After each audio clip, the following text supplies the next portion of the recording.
Un espacio para la discusión bien informada. El Mostrador en la Clave. Con el equipo de El Mostrador. Estamos con El Mostrador en la Clave. Está con nosotros Santiago Escobar. Está también Mirko Macari. ¿Qué tal? Muy buenos días. Santiago, ¿cómo estás, Thiago? Hace tiempo que no venía. Al revés. Al revés. Ya se me olvidaron hasta cómo se ponen los micrófonos. Bueno, esa es la vida. ¿Qué tal? Bien, pues acá esperando el Festival de Viña. ¿Quiénes vienen? A propósito, antes una época, sé que no viene a esta altura se sabía quiénes venían, todas las cosas. El único morbo importante era que venía Luis Miguel y no viene. No viene, sí. Después de la serie, ¿no? De la serie, sí, la serie yo la encontré bien mala, digamos. La factura es mala, pero la historia tiene mucho morbo. La historia es buena, pero la factura es mala. Yo me aburrí como el capítulo 4. Yo la vi completa. No quiere decir que tengo un potencial de farándula alto. Tú tienes potencial de farándula alto. De prensa de farándula. Boom, boom. ¿Ves? Son caminos alternativos que uno siempre tiene que tener por si acaso todo sale mal. Así es. Plan B. Plan B. Oye, queríamos tocar un poco el tema de lo que pasó la semana pasada en Santiago con estos bombazos. Aparece nuevamente, por lo menos en términos de nombre, este nombre que apareció los ecoterroristas en el caso de la bomba que le pusieron en la casa al expresidente de Codelco, Óscar Landerreche, que dicho sea de paso, porque lo averigüé, no tengo idea cuál es el estado de la causa, pero da la impresión de que no se ha avanzado ni un centímetro. No hay imputado, no hay detenido, no hay nada. Y la investigación, yo creo que el propio Óscar debe estar perplejo porque no le han dicho nada tampoco.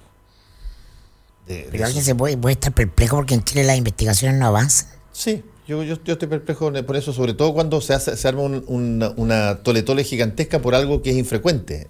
Uno esperaría que por último, porque la cosa es infrecuente y tiene una amenaza de susto, de repente así es algo. Mira, yo solo quiero decir dos cosas. Y de ahí le doy un pase a Alexis Sánchez, al Chago, que es experto en temas de inteligencia y nos va a dar una cátedra al respecto. Incluso sé que alguna vez hizo llegar un currículum para alguna importante institución al respecto del Estado. Uno, que el nombre individualista tendiendo a lo salvaje es notable. Es casi para una novela, una serie de Netflix o lo que sea. Por lo menos el nombre es bueno. Y dos, que justamente, y como por esto dejo al Chago, este es un tema de ausencia de inteligencia. Estos son pequeños grupos de características difíciles de pesquisar, están en la vertiente de los anarquistas, que yo leyendo algo me he informado de que tienen alguna orgánica de reconocimiento, que no sea un nombre montado para global en la lógica del no montaje, pero por ejemplo en Chile sí hay antecedentes porque hubieron bombazos de grupos anarquistas. En su minuto, ¿te acuerdas tú que es en el primer gobierno de Chile y primer gobierno de Piñera, ¿no? Que el gobierno de Piñera cometió un gran guatazo al poner al fiscal Peña a cargo de esta investigación porque habían bombazos reiterados, sobre todo en bancos. Incluso murió uno de estos anarquistas porque andaba con la bomba en la mochila. Pitronelo era, ¿no? O sea, lo único importante, porque esto no tiene que ver con organismos policiales, esto es ausencia de inteligencia del Estado. Un Estado sin capacidad de pesquisar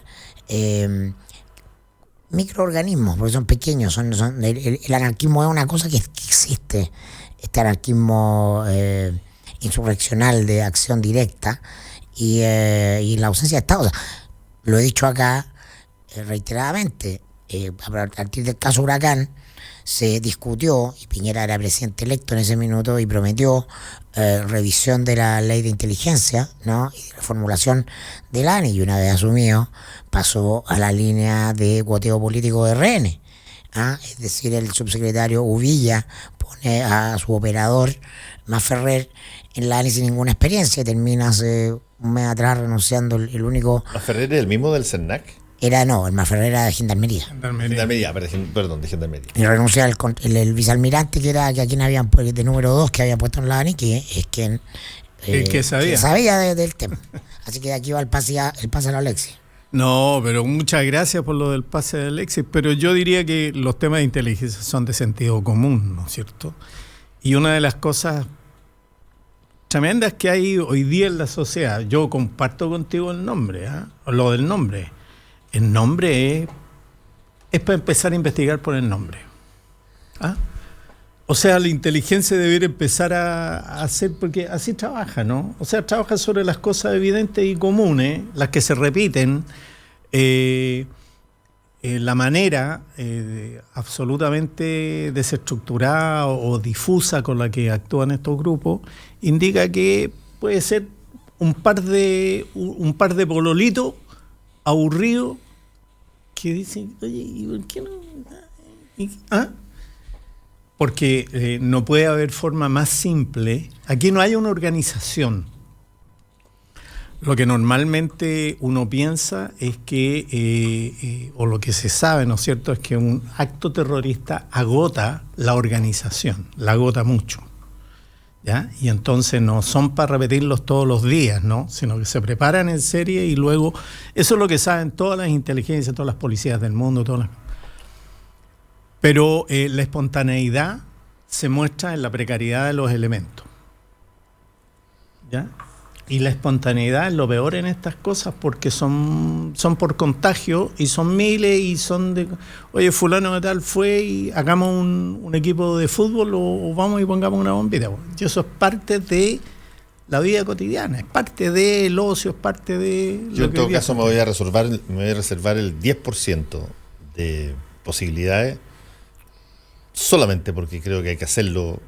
De que esto sea un montaje. De que esto sea una cosa... Sí, por supuesto, si no... Porque ya ha habido demasiadas veces que uno cree que las cosas son de una manera y otra, por lo tanto, chiquitito, un porcentaje chico. Ya que dejémoslo ahí guardado, pero esta vez no voy a creer 100% de que las cosas son como la verdad es que eso es precisamente el peor daño que le puede hacer sí, pues, que ha hecho lo que hasta este momento ha estado actuando la inteligencia en Chile, Carabineros, el Ejército, todo, es decir, generarse o ponerse como autores, o sea, generar tal crisis de confianza que los ponen en el centro y dicen, oye, ¿y no serán estos mismos gallos que están poniendo y armando todas estas cositas chicas? Que es muy grave. Eso sería ya el colmo de la gravedad. Pero yo te acepto, Fernando, que eso nunca lo vamos a saber. No, por supuesto. No, nunca lo vamos a saber, además, porque si se descubre ¿Para qué sirve tener un 10% de suspicacia? Sirve para apretar los procedimientos. Exactamente, y sirve para una cosa en términos ciudadanos muy simple, no quedarse con aquello que le suena bien a la primera, sino que investigar o averiguar, cotejar. Pero mira, Fernando, en términos estrictos, lo que le está pasando al gobierno hoy día debiera servir, a propósito de Camilo Catrillanca y todo el montaje de Carabineros, debiera servir, mira lo que voy a decir, o sea, lo digo con toda responsabilidad, para reabrir el caso de Matías Castrileo. Porque la versión de Felipe Arboe, que era el subsecretario del Interior durante el gobierno de Bachelet, fue exactamente la misma. Hubo un enfrentamiento, hubo esto, hubo lo otro, y una justificación general, y nadie se cuestionó el tema. Si la pregunta, Chago, yo la vengo diciendo aquí hace mucho tiempo. Tú dices el Paco Arboe. Sí. Conocido como el Paco Arboe. La gravedad del asunto es que ni con Alex Lemun, ni con Mendoza Collío, tú lo has dicho, sí, ni con Matías Castrileo, nunca, jamás la oposición de entonces exigió responsabilidades políticas, no interpeló, no presentó acusaciones, como si se satisfacieran con la explicación que se dio. Y como había un comunero mapuche muerto, entonces, bueno, no había que seguir más. Correspondamos con la... Nunca hubo un escándalo político mayor. Y por lo tanto, las preguntas se deben hacer no solamente sobre Mendoza Callío, sino que tienes un lote para arriba. Estoy absolutamente de acuerdo contigo. Es decir, hoy día que se está citando a los jefes de inteligencia, por ejemplo, por parte del Senado, ¿no es cierto?, que vayan al Congreso a dar cuenta. gente que ha sido subsecretaria del Interior y que ha tenido a su cargo el manejo de esta cosa, ahora lo llama para preguntarle si sabe. Los responsables políticos nunca han asumido la responsabilidad política de lo que conducen. Si ese es el tema. El tema de Chadwick, ¿no es cierto? El tema de Alewi. Ninguno de los responsables políticos asume la responsabilidad de lo que han estado conduciendo. El caso Huracán se montó en pleno gobierno Bachelet. Entonces, esto que tú dices del 10% que te reserva es exactamente el resultado de todo aquello. ¿No es cierto? La desprolijidad política, etcétera. Y ahora, desde el punto de vista técnico, que es muy difícil discutirle a las policías en esto porque se preparan para eso, estudian, etcétera, pero yo diría que la aplicación del sentido común te indica, ¿no es cierto?, que el uso de los instrumentos intrusivos, o sea, esto de salir a pedir más cámaras, más acceso telefónico, más leyes, no sirve absolutamente de nada, porque lo que tienen que tener son aparatos eficientes que trabajan sobre el sentido común y se apoyan en la observación, en ciudadanos que empiezan a ver, ¿no es cierto?, o empiezan a mirar un poco más su entorno. Porque es la única manera, tú tienes, y entonces tienes 20, 30 acciones fallidas para detectar una y anticiparte en una. Eso es lo que ocurre. Pero yo diría que en este momento estamos en un punto clave porque no tenemos policías para investigar estos temas. Si ese es el tema. A ver, hay policías, lo que pasa es que no hay credibilidad de las policías y por eso que estamos frente a un desfondo institucional. Y además porque, no hay porque policía las en el sentido instituciones técnico. funcionan en la medida en que hay un vínculo invisible, una conexión de credibilidad entre los ciudadanos y quienes están llamados a cumplir estas funciones en nombre del bien común. Eso es lo que está roto. No sé si tiene razón Lago. Si estamos en punto de no retorno, si ya están desfondadas las instituciones. Completamente lo que tú enuncias, aparte diciendo, oye, pero primero veamos si esto es cierto. Lo que estás diciendo es, yo no me la creo. No, lo que estoy diciendo es que yo estoy en un nivel que exijo, y además por la pega misma, pero además exijo verificación previa a la comunicación. Pero es la actitud de bombo fica, o sea, es sospechosa la wea. Sí, eso es. Es que lo que pasa es que tú ves, común. cuando tú tienes un patrón... Justo ahora que... había que sacar y puede el ser, foco de la te insisto, le doy el 90% de posibilidades a que sea exactamente como se ha señalado. Grupos anarquistas, sueltos, lo que sea, ecoterroristas. Pero hay que guardarse ese 10% y ese 10% de reserva, perdona, pero exige una súper prolija investigación. Sobre todo porque en tiempos de la dictadura esto ocurría cotidianamente, las operaciones montaje estaban a la orden del día. Claro, pero mira, para hablar, digamos, sobre bases de investigación, en una sociedad donde todo está destinado al productivismo, por ejemplo, la investigación sobre antropología social, cómo se comportan las poblaciones, cómo se comportan los núcleos juveniles, cómo se transforman de barra en banda, cuáles son las prácticas, etcétera, cuáles son las prácticas de entrada, ¿no es cierto?, al underground juvenil, donde la ferocidad se gasta de una manera indistinta. O sea, unos bailan, otros tocan rock, otros consumen droga, otros destruyen. Vamos y dejemos cagada. Ese es como un lema cuando hay movilización social, por ejemplo. No hay investigaciones. Tú no tienes investigaciones sobre violencia juvenil en Chile. Y sobre la base de investigaciones sociales, que son desarrollos académicos a los que en general la política productivista del país les quita recursos, o sea, no hay plata para sociólogos, no hay plata para antropólogos, no hay plata para hacer investigaciones sobre barrios, sobre smog, en fin. A esos tú tienes que montarle la especialidad de las policías. No tienes laboratorios unificados, buenos laboratorios, no tienes laboratorios de ADN, no tienes de balística. Entonces, en ese ámbito la cosa no va a marchar. Oye, ¿qué te parecieron las declaraciones del Lago ayer, Chavo? Bueno, a mí me parecen las de un abuelito que Lo digo sinceramente, un abuelito que anda dando recomendaciones ahora sobre cómo tienen que ser las cosas ahora después de lo que le pasó a él. Pero él es responsable en gran medida de que Carabineros se maneje de manera autónoma. Ayer lo relata, dice, después del servilletazo mandé a buscar a Ugarte. No dice que Ugarte es hermano del abogado del otro Ugarte, del abogado que le manejaba su asunto. Entonces todo queda en familia, o sea, todo queda ahí. A ver, ¿cómo eso? El general de Carabineros. El general de Carabineros, Ugarte, del servilletazo que pagó la cuenta, es hermano de Carlos Ugarte. Y Carlos Ugarte era el abogado que trabajó con Lagos cuando era secretario general de la universidad y le atendía sus asuntos, parte importante de sus asuntos legales. Seguimos. Estamos en la mitad. ¿Hay ninguna posibilidad de salir, dices tú, del grupo de los primos amigos? La endogamia. No, si no. Y entonces. El alma Chile. Desde ahí a Fernanda Bachelet hay un solo paso, dices tú. Sí. Sigue lo mismo, digamos. Sigue lo mismo, porque lo que tú tienes que montar de verdad, en serio, para creerle, son instituciones que hacen la contabilidad institucional de las cosas. ¿Ya? O sea, ninguno de los subsecretarios de Carabineros le puso nunca control de gasto.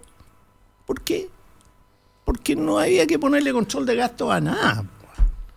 El Ministerio de Defensa jamás le puso control de gasto a los viajes, por ejemplo. ¿Quién autorizaba los viajes? Esto no lo ha dicho nadie. Los viajes de los comandantes, las comisiones, todas estas cosas que hoy día se investiga la justicia, la ministra Rutherford. Por mal uso de viáticos. Sí. ¿Quiénes autorizaban esa cosa? Cuando estaban las 3 subsecretarías, pasaban por la subsecretaría respectiva. Y los subsecretarios firmaban las comisiones de viaje, los viajes y todas las cuestiones. ¿Me entiendes? Entonces, eso lo sabe.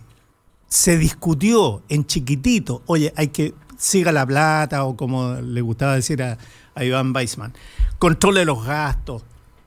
Vea qué es lo que están vendiendo, vea lo que están haciendo. Nada, cero. Entonces, claro, es fácil. Después, o sea, tienen que funcionar las instituciones. Sí, es verdad que tienen que funcionar las instituciones. Pero lo que yo me he enterado de las instituciones, Fernando, en los últimos ratos, realmente estoy aterrado. Estoy aterrado de haber recibido una relación completa por alguien que estuvo adentro de la reunión del presidente de la República con el Pleno de la Corte Suprema, el 27, donde parte el presidente de la República enrostrándole que están quebrando al Estado, a otro poder, a un poder al que invita protocolarmente, porque está aprobando, le está dando la razón a gastos de gente que se va a morir. Si hay gente que se va a morir al final por el pago de los remedios del niño que finalmente la Corte Suprema determinó que había que pagarle. El remedio, que tenía derecho al remedio.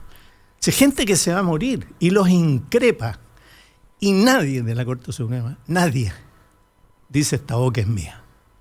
¿Quiénes estaban? Estaba el presidente de la República, estaba Chávez, estaba Larraín, estaba el subsecretario de Justicia y estaba la subsecretaria de Derechos Humanos, más los miembros en pleno de los 15 ministros, más la fiscal de la Corte Suprema. Y todo el mundo callado.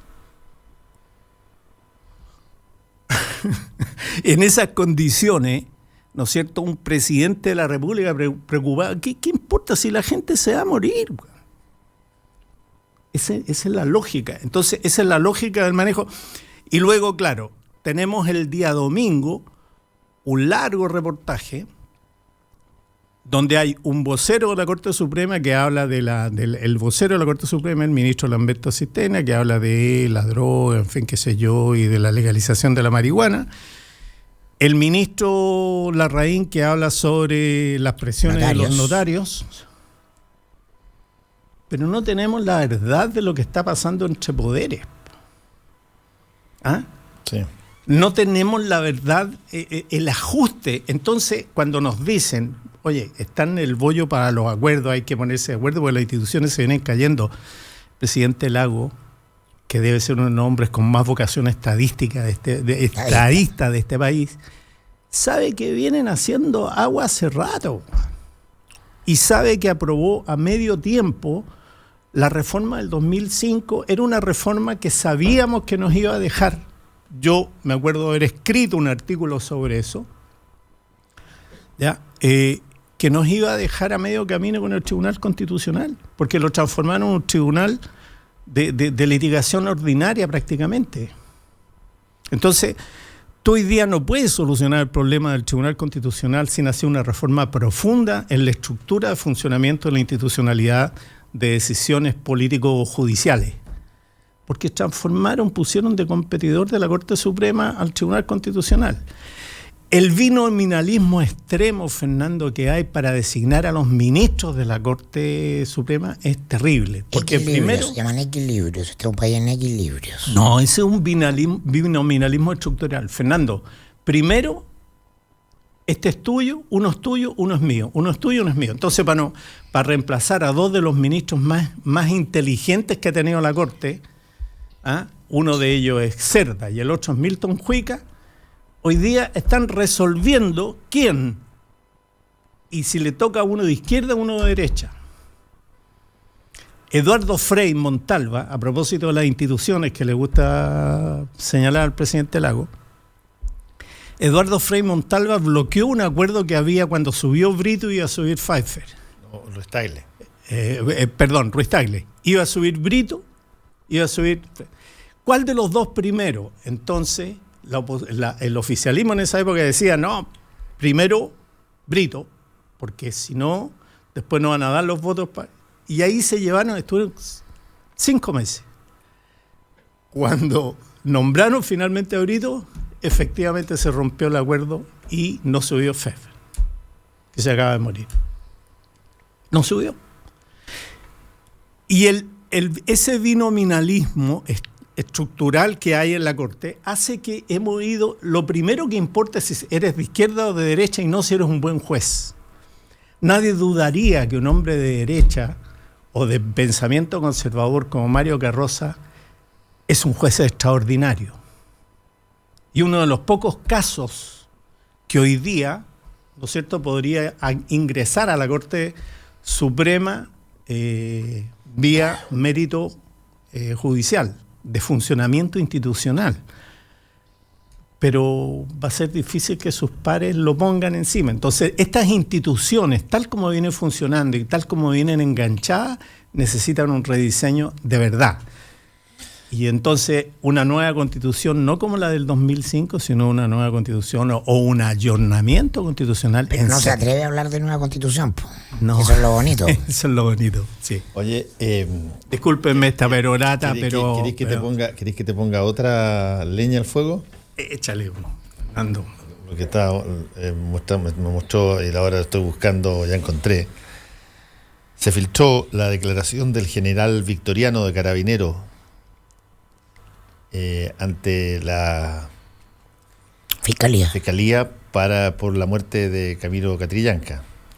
Cito, no sé si que cita o no, pero por lo menos dice: según consta en su declaración, Victoriano informó telefónicamente al ministro del Interior, Andrés Chadwick, que Camilo Catrillanca iba desarmado, que no hubo fuego cruzado al momento de su muerte. Lo comunicó el mismo miércoles 14 de noviembre del 2018, pasadas las 18:30 horas, estando el oficial en el lugar de los hechos y a escasas horas del disparo policial que puso fin a la vida del comunero.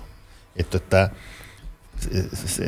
puesto, esta declaración a las 16:59 horas. Probablemente Chadwick calculó en la declaración que había dado el intendente mayor no ir contra eso y dejar abierto. Esto porque lo publica Interferencia. El medio se llama Interferencia. No sé, yo no sé dónde me llegó por otra parte acá, pero el hecho es que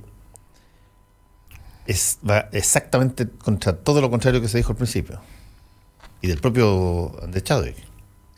O sea, complica Chadwick que lo deja contra la pared.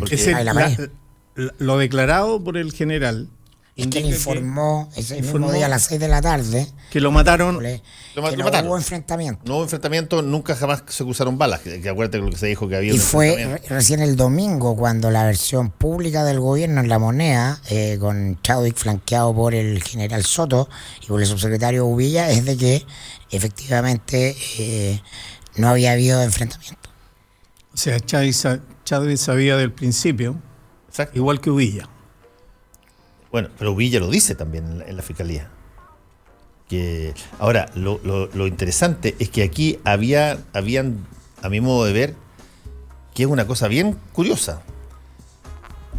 Esto demuestra que en La Moneda se sabía rápidamente que no había habido enfrentamiento. Donde ya habían voces, que era particularmente la del intendente, que decía que sí había enfrentamiento. Y la de...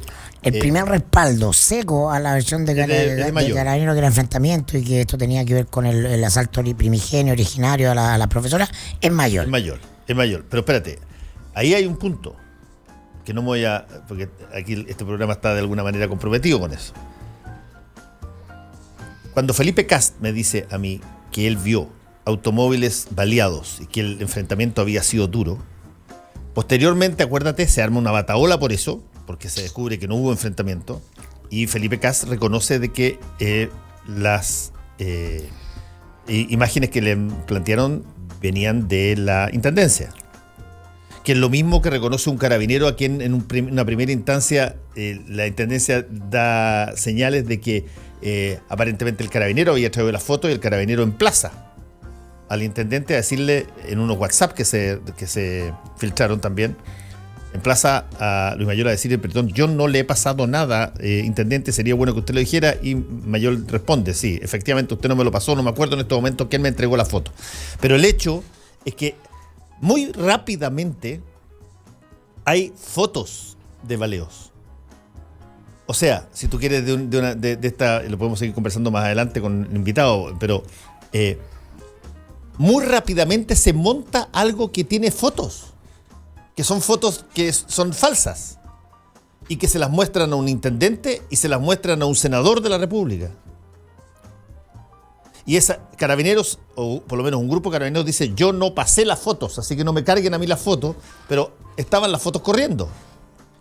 Y hace la declaración Mayol, y tú tienes razón con eso, Mirko, yo creo, de alguna manera obliga a Interior o fuerza a Interior a salir con la misma versión. Y si hay un conflicto de versiones, un lío, y Piñera no estaba fuera de Chile. Estaba fuera de Chile. Yo tengo el mayor respeto por los cargos y por sé lo que puede significar el peso de un cargo, pero a ningún ministro del Interior lo obligan a mentir de eso. No, por cierto, no, por supuesto. Aquí se inmoló, o sea, a Carabinero le pasó la cuenta. Por eso, este antecedente puede complicar decisivamente la posición de Chadwick. Sí, hacemos una pausa y volvemos.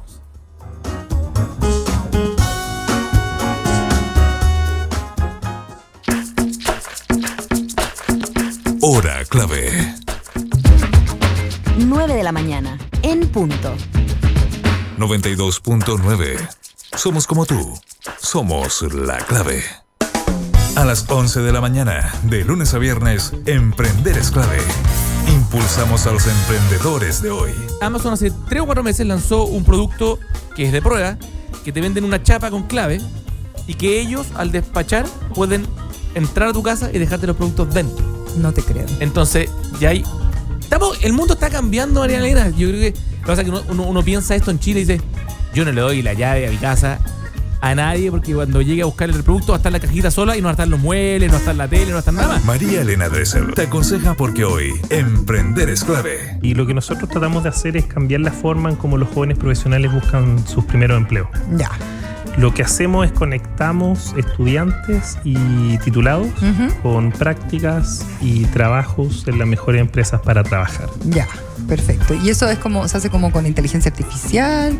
Tenemos una plataforma que toma un poco las preferencias de los jóvenes y ellos postulan directamente a los anuncios de empleo que tenemos. Emprender es clave, de lunes a viernes a las 11 de la mañana. 92.9. Somos innovación. Somos la clave. Para hacer un buen negocio, necesita ser un gran anfitrión.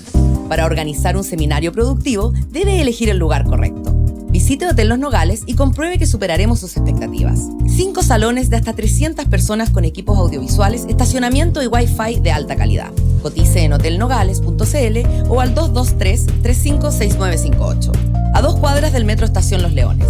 Hotel Nogales, Los Nogales 741 Providencia. Estamos con el mostrador en la clave y tenemos un invitado, él es Claudio Fuentes. ¿Cómo estás, Claudio? ¿Qué es de tu vida? Aquí estamos. Académico de la Universidad Diego Portales, ha estado con nosotros muchas veces aquí. Y bueno, íbamos a hablar sobre la encuesta sobre apoyo a reformas políticas en el Congreso, pero yo creo que amerita por lo menos una pasadita más. ¿Qué tanto puede afectar esta situación hoy día al gobierno? Porque esto ya involucra directamente al ministro del Interior, las declaraciones del general Victoriano y seguramente a su subsecretario también. Claro. O sea, yo creo que, primero evidentemente lo involucra, en segundo lugar hay un video circulando también del subsecretario Uvilla que él declaró que él había visto los videos que ahora ya conocimos por CIPER y el otro video. Él declaró que estaba en conocimiento de esos videos cuando el ministro Chadwick en la comisión, una semana después, estaba explicando que no habían videos y estaba junto a Uvilla y Uvilla sabía de la existencia de los videos. Por lo tanto, creo que todavía falta en la investigación el eslabón asociado a la responsabilidad civil, pero no a la responsabilidad política, sino que a la responsabilidad de conocimiento de los hechos. Porque en una institución como Carabineros seguramente hay un vínculo directo con la autoridad política, un llamado por teléfono, como ahora se evidenció, de ir informando. Entonces la pregunta es, ¿qué informó? Y creo que la excusa que se da ahí, o sea, lo que se señala el ministro Chadwick, de que había interferencia, ruido y por lo tanto no escuchó lo que el general le estaba señalando, digámoslo poco, si es así sería preocupante para el Estado de Chile, por cuanto un general que le esté informando al ministro del Interior con interferencia ya es grave, ¿en qué estamos en la seguridad del interior del Estado?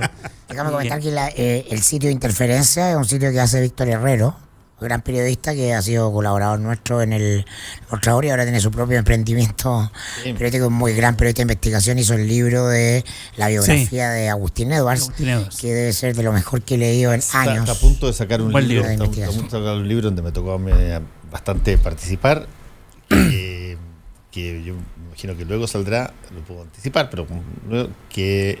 Sobre Negronis. No, es sobre el juicio, son los juicios de el caso Caradima. Toda la parte que es después de la primera salida son la parte judicial. Y la otra dimensión que va a suceder hoy día en la mañana, o ya está sucediendo, que es cómo la autoridad política se vincula con la oposición para hablar de la reforma a la Carabinero cuando tiene este antecedente.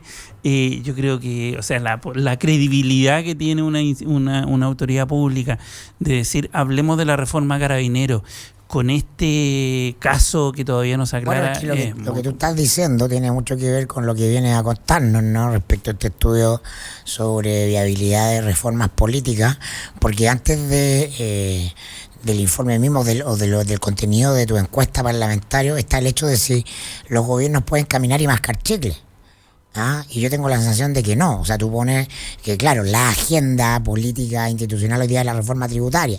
Están todos alineados esenciales, pero ¿cómo dialoga eso con el caso Catrillan, que las tensiones y una eventual acusación constitucional y los posicionamientos, etcétera? Y en otro momento uno podría decir que en un sistema virtuoso, fortalecido, podrían caminar las dos cosas. Lo que tú ves hoy día es que, por lo menos mi sensación es que no hay capacidad de hacer dos cosas. No del gobierno, sino que del sistema, de procesar dos cuestiones, es decir, que son distintas. Una coyuntura de confrontación, que tiene un componente de fricción política no menor, a la vez que virtuosamente discutes sobre los destinos de la República, bla, bla.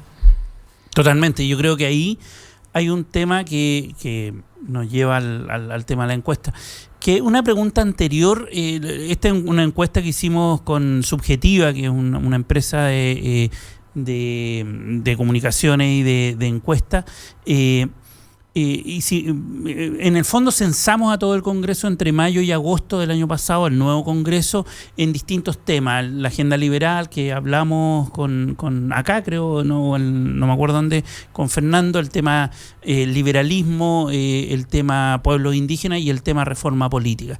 Pero una pregunta, que es lo que Mirko señalaba, yo creo que es fundamental, es, porque la pregunta es si hay agua en la piscina para reformas políticas, y eso depende de una serie de factores que tienen que cuajar. Por un lado, la disponibilidad del actor que está en el Ejecutivo de impulsar una reforma. En Chile, en un sistema presidencial, sin el Ejecutivo tú no puedes hacer reformas. Segundo, la percepción de que hay una crisis institucional. O sea, lo que Lagos dice el domingo, de decir, hay una crisis y que se ha venido reiterando. O sea, hasta qué punto todos los actores están de acuerdo que se requiere un reacomodo de poder en la institucionalidad democrática chilena.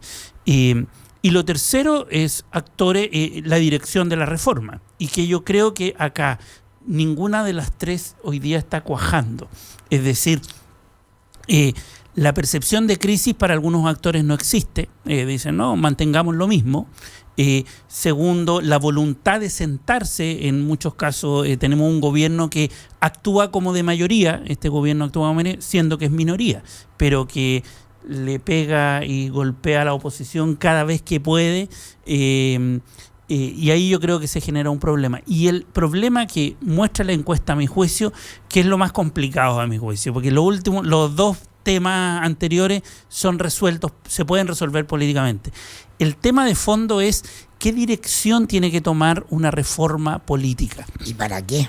Y por eso, para la pregunta teleológica. Exacto, es claro. decir, queremos más democracia, queremos más participación, por ejemplo. ¿Seguimos creyendo en la democracia representativa? Porque a propósito, ayer Yuval Noah Harari publica una columnaza imperdible en el diario El País de España, no sé si la leyeron. No, yo no la leí. Se llama Cerebros Hackeados, donde, bueno, no la voy a resumir acá, pero en el fondo plantea o pone en cuestión las premisas del liberalismo y de las democracias liberales, que es que las personas votan y actúan libremente. Claro. Y que estamos frente a un momento de desarrollo de la tecnología donde las fake news son solamente la punta del iceberg de un fenómeno de direccionamiento y control de las conciencias, ¿no? Y él dice, hay muchas industrias en estos momentos que usted está leyendo esta columna que están invirtiendo en los mejores cerebros del mundo para ver cómo lo controlan a usted. Es decir, cómo fuerzan sus conductas de consumo y ahora además cómo fuerzan su conducta de voto. Entonces, la premisa de que somos libres para decidir como individuos autónomos, o sea, por favor paremos y veámosla, revisémosla.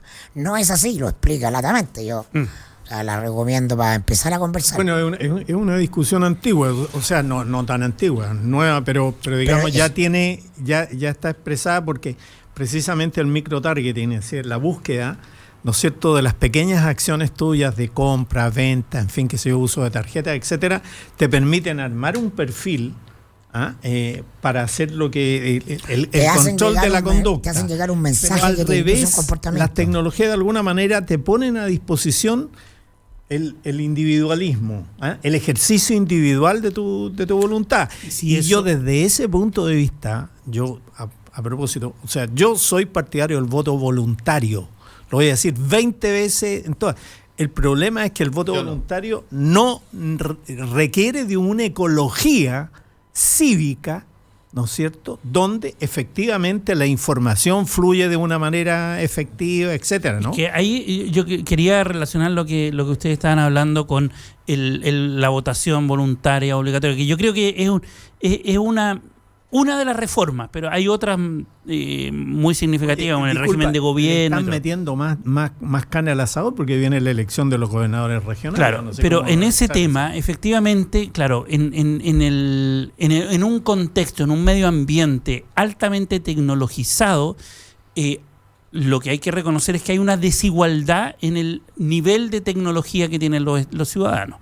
Y en un ambiente con voto voluntario, en sociedades desiguales, porque es distinto un voto voluntario en la OECD, en los países europeos, que en un país como Chile, que es altamente desigual.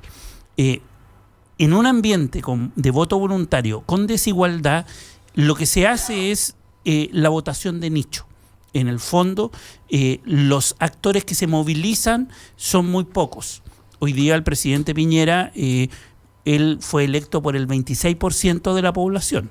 De los mayores de 18 años, de los mayores de 18 años.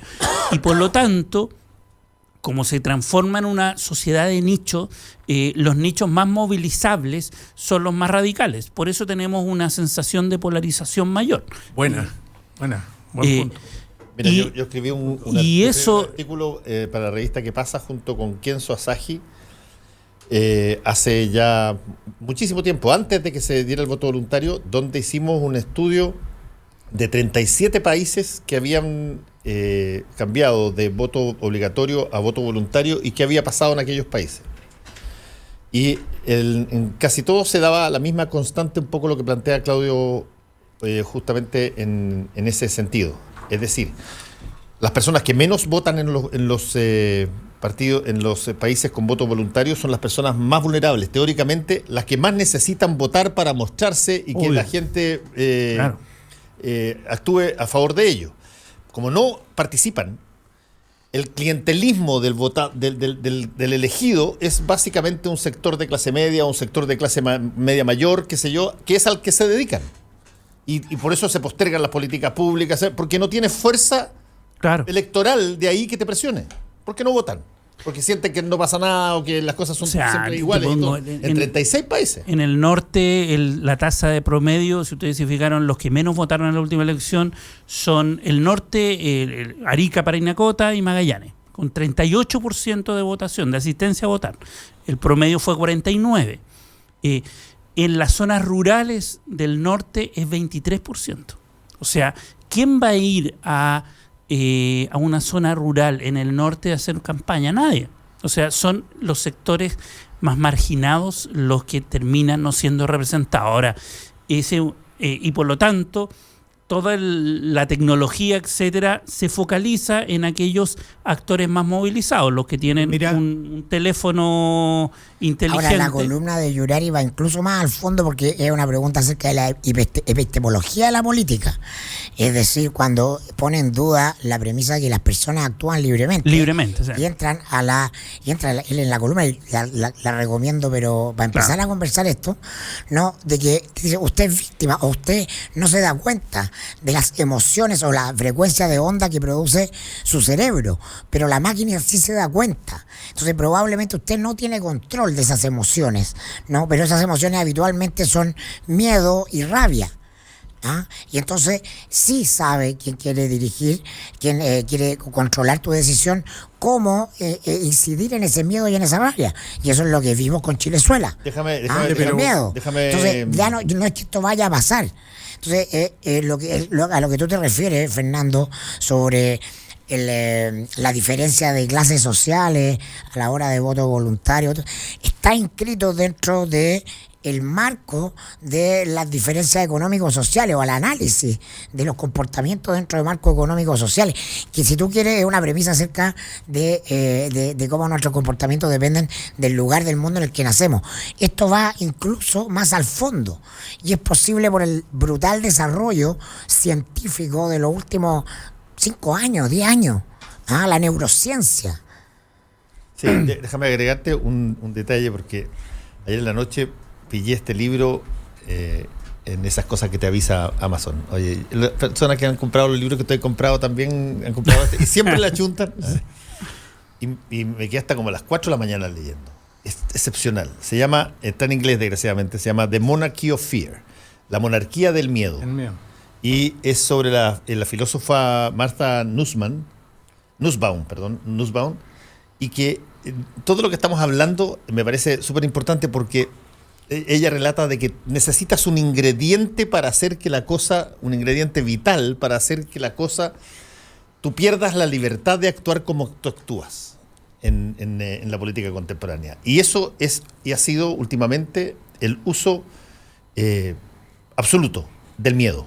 Pero mira, de que tú hagas cosas irreflexivamente, de que tú dejes de utilizar tu método de verificación, de reunión, de chequeo, que el grueso de nuestros comportamientos no son reflexivos, po. Claro, por eso Además. Pero mira, yo no sé, a ver, sobre lo de la libertad, o sea, el voto voluntario o voto obligado. ¿Qué es lo que ocurre? Ocurre que la primera manifestación de inhibición después del plebiscito fue la gran abstención que se produjo en la quinta región y en Magallanes, en 97, y que después se repitió en las elecciones parlamentarias. Y tenía que ver fundamentalmente, yo creo que ese es un momento muy interesante para analizar cómo aparece el fenómeno de la disconformidad regional versus el centro. Uh-huh. Y era con voto obligatorio. Y fue, pero muy notorio, y que el mal análisis de esos resultados casi le cuesta la elección a Ricardo Lagos. Y Lavín en las elecciones del año 2000 empieza en Arica, empieza en las regiones, cerca a Santiago desde las regiones. Hace un desarrollo y llena la idea del viaje. Yo creo ¿Qué es lo que quiero decir con esto termino? Mira, ¿qué es lo que quiero decir?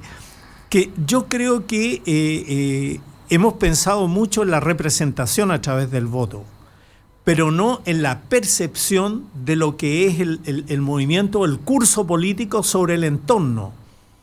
Y eso, en Viña del Mar, por ejemplo, ¿vota quién? El plano, no votan los cerros, y eso no van a ir a votar ni con voto obligatorio ni con voto cuando perciben que no reciben nada, absolutamente nada. No hay retribución del sistema político, y ese es un punto que la política no ha asumido. Por eso, de manera movilizadora. Lo que yo creo es que el voto obligatorio voluntario es un factor dentro de un sistema. La pregunta es si nos preguntamos respecto de qué sistema tenemos, por ejemplo. Y eso es lo que le preguntamos en distintas preguntas a los parlamentarios. Le preguntamos ya, ¿qué sistema aspira usted a tener? En general, supongamos, voy a poner acá un caso, el Frente tiende a pensar, y de hecho ayer en una entrevista también Boric lo señala, en la democracia participativa, que la gente participe. Pero cuando le preguntamos, ¿usted está de acuerdo en eliminar el TC, el Tribunal Constitucional? ¿Está de acuerdo por el bicameralismo o unicameralismo? ¿Está de acuerdo con el parlamentarismo? La posición del Frente en general se dispersa, ¿ya?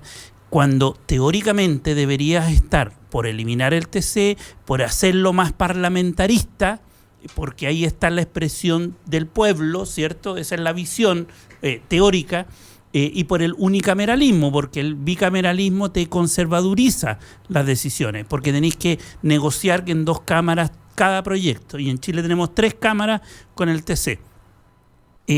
Teóricamente, entonces debiésemos pensar que hay un grupo que debiese quitar todas las barreras que inhiben la representación popular. Eso, cuando uno mira y pregunta, no es así. Entonces, en ese sentido, hay una dispersión.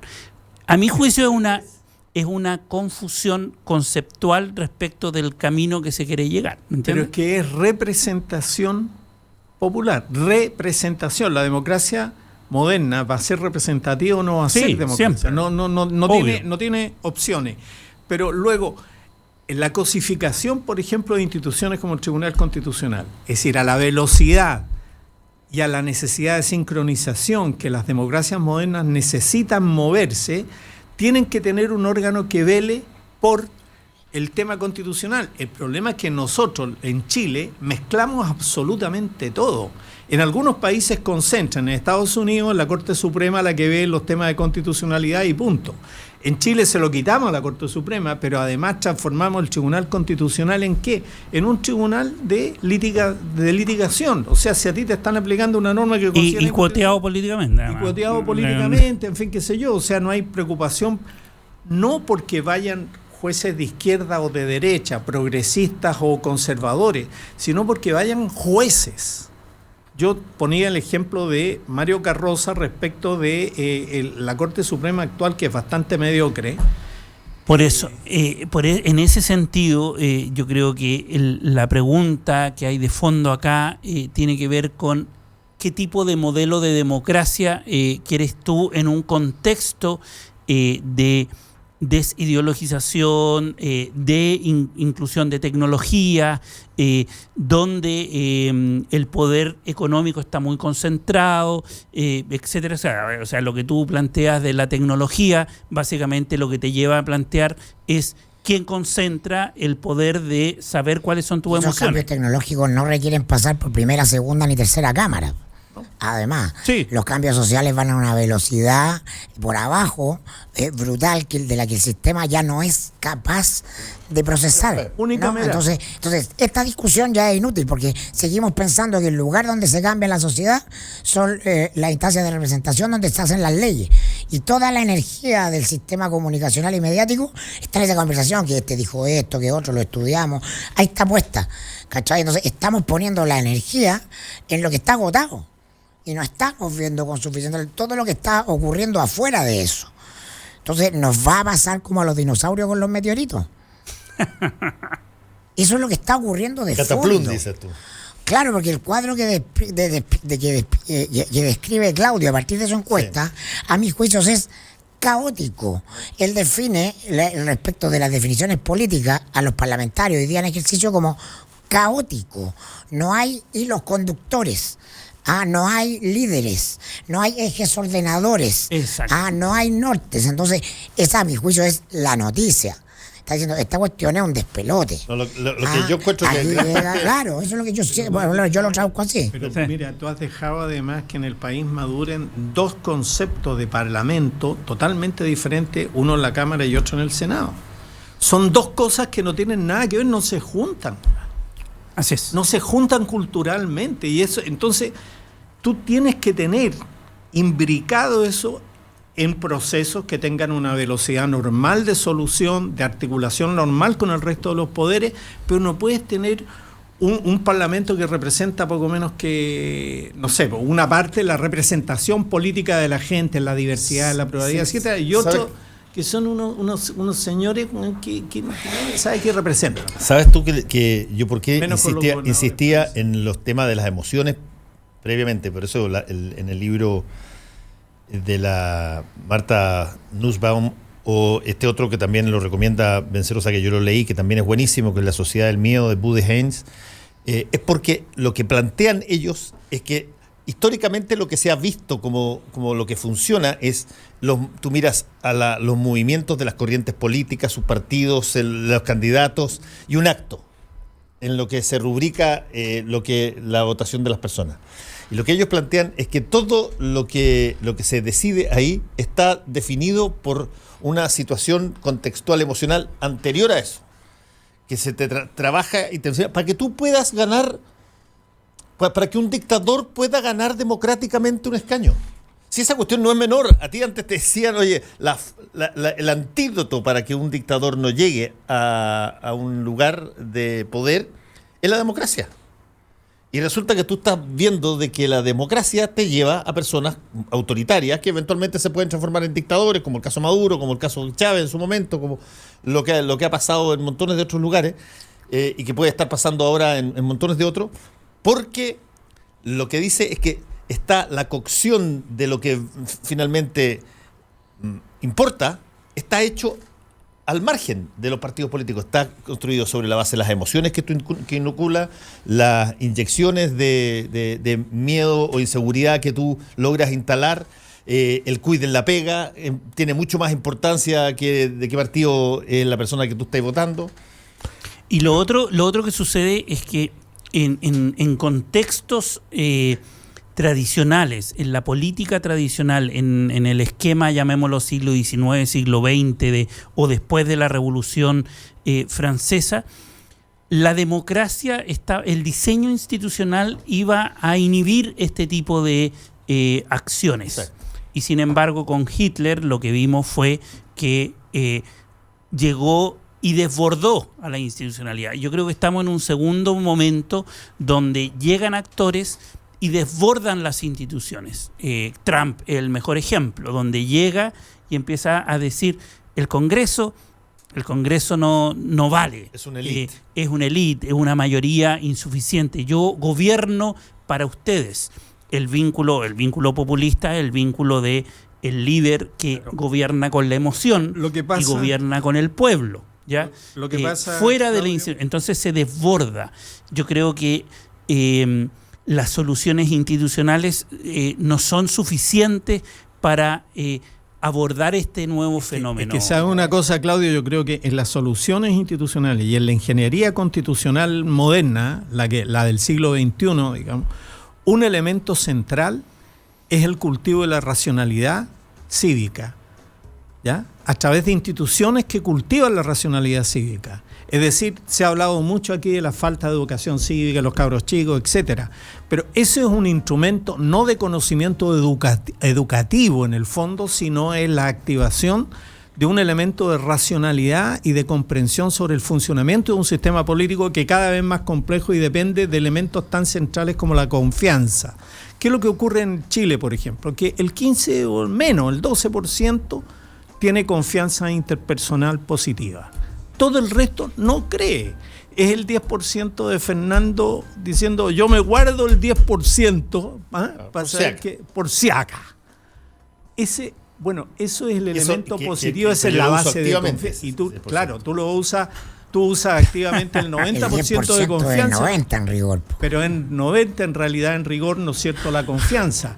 Pero lo que quiero decir es que la confianza interpersonal en Chile es muy baja y eso rebota como actitud cívica frente a las instituciones. Y si las instituciones vagan en el limbo de la indefinición y de la irresponsabilidad, porque la columna de Matamala ayer es genial cuando dice en Chile no pasa eso. No pasan estas cosas. No pasan estas cosas. Es muy buena porque te hace un recuento pormenorizado de todo lo que ha pasado y dice lo único que no va a pasar es lo que está pasando en Perú al final. Lo bueno que Matamala, que es lejos el mejor periodista en su estilo, está a 2 columnas de llamar a no votar, porque está diciendo, oye, esta cuestión, ¿y para qué vaya a votar? Pero está a 2 columnas de eso. Pero si eso es lo que nos está diciendo sin decirlo. O sea, no, pero Mirko, tú estás en esa. Hace rato que yo estoy provocando una conversación respecto de la utilidad del sistema. Eso es lo que me interesa. ¿Cachai? Porque hay una racionalidad, un supuesto, una premisa de que discutamos todo lo que queramos, pero vamos a votar disciplinadito porque la elección legitima lo que ocurra. ¿Qué pasa si pensamos desde fuera, desde la construcción del sistema? Porque lo que yo sostengo es de que toda la conversación política y toda la institución política está crujiendo porque está anclada en premisas mentales del siglo XX. La lógica de que los partidos son los canales naturales a través de los cuales los grupos de presión de la sociedad se expresan. Y esos partidos, cada uno representan grandes visiones del mundo y esos partidos entonces dirimen a través de votación en un espacio de representación civilizado. Eso fue cierto. Funcionó muy bien, tuvo quiebre, tuvo esto, en un contexto histórico global, pero emergemos después del 90 a otro contexto histórico global de un proceso de aceleración y cambio brutal. Entonces, la ideología de la democracia liberal, como la ideología marxista, la ideología neoliberal, son ideologías y son malas en la medida en que no comprenden que los contextos cambian. Entonces uno tiene que construir ideas en función de los contextos, de mirar las realidades que vive. Y de eso carecemos, de eso en Chile no hay. Toda esta discusión entre liberales, conservadores, Estado, mercado, es agotadora. Entre izquierda, derecha, en Twitter, no, es agotadora porque es un juego de suma cero que no te permite entrar a mirar el marco desde donde se dan esas premisas. Entonces, eso es el siglo XX, seguimos viviendo en el siglo XX. Por eso estamos en una crisis como la que describe Lago. Ahora, si uno piensa, por ejemplo, en lo que tú planteabas de la racionalidad del debate de la Asamblea, que debería ser el Congreso. Si tú miras hoy día el Congreso y las normas que definen ese Congreso, está en contra de precisamente ese debate. O sea, el debate mismo de la Asamblea se organiza normativamente, legalmente, en términos de no debatir racionalmente en la Asamblea. Y por eso ningún parlamentario asiste a esa asamblea al momento donde se produce el debate. La arena, donde se reproduce la arena política. Claro, de una manera racional. Donde se produce es en las comisiones. Que es una comisión. Ahí se produce la negociación. ¿Por qué? Porque está en una lógica, está anclada una lógica no del debate racional, sobre qué es lo mejor para una determinada política o política pública, sino que tú piensas esto, discutamos, deliberemos, aquí como estamos deliberando acá, sino que está en el interés, está organizada en torno a los intereses político-ideológicos y a veces materiales, y por lo tanto eso funciona mejor en una comisión que en una asamblea.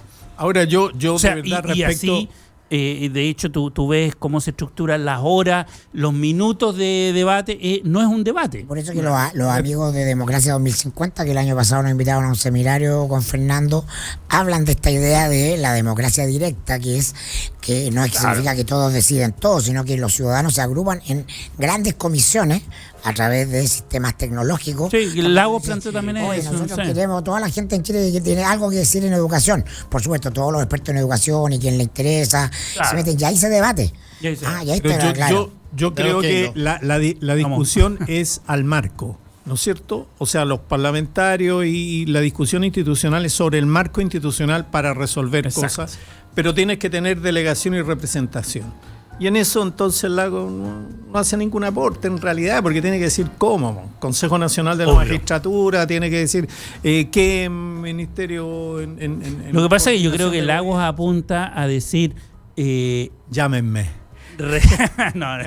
Decir, por lo menos se requiere dar ese paso de decir, tenemos un problema. Y yo creo que el gobierno de Piñera no está dispuesto a eso. Nos tenemos que ir y le agradecemos a Claudio Fuente por haber estado aquí, a Chago Escobar y también a Mirko Macari. Que les vaya muy bien. Chao, gracias. Actualidad con ojo crítico, información desde distintos puntos de vista y discusión bien informada. Fue El Mostrador en la Clave, con el equipo de El Mostrador y Combinación Clave. A las 3 de la